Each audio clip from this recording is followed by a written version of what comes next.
I think one can become wildly and beautifully excited and ecstatic just by what one is thinking.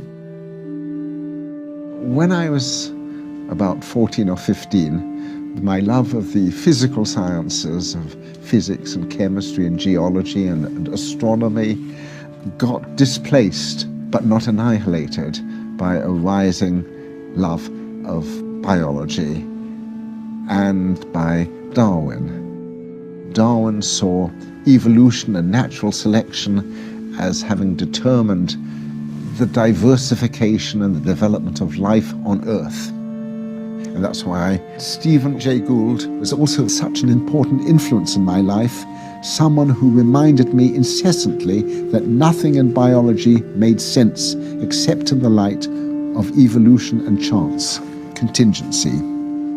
He put everything in the context of deep evolutionary time.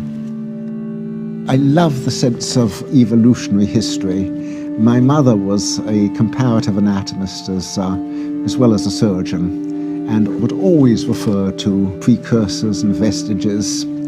And so I never had the sense of human beings as, as something separate from the animal kingdom. I sort of feel my kinship with starfish and jellyfish, and all of them are brother animals. When I was at UCLA, one of my chiefs wrote a paper on what was then called, what is still called, palatal myoclonus.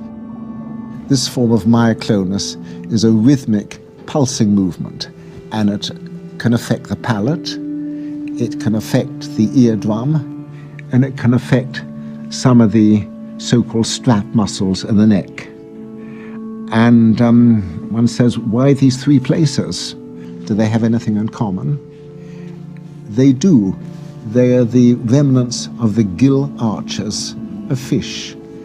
And what one is seeing is probably the mechanism for gill movement still present, a sort of Darwinian vestige in the brainstem 400 million years after we emerged from the sea.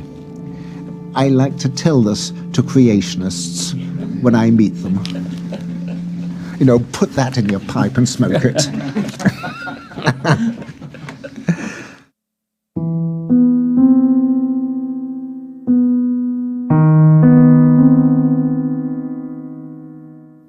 My generation is on the way out, and each death I have felt as an abruption, a tearing away of part of myself. There will be nobody like us when we are gone, but then there is nobody like anybody, ever. When people die, they cannot be replaced.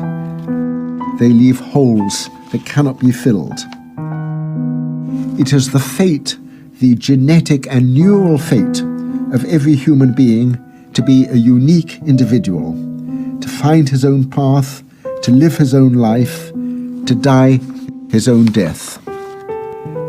Even so, I am shocked and saddened at the sentence of death, and I cannot pretend I am without fear. But my predominant feeling is one of gratitude. I have loved and been loved. I have been given much, and I have given something in return. I have read and travelled and thought and written. I have had an intercourse with the world, the special intercourse of writers and readers. Above all, I have been a sentient being, a thinking animal on this beautiful planet. And this in itself has been an enormous privilege and adventure.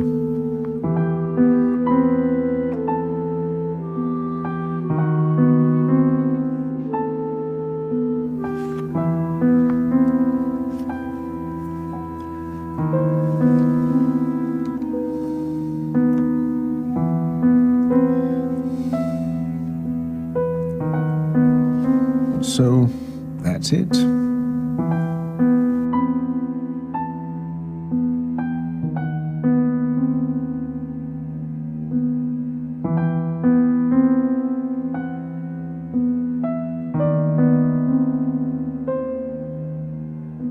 you.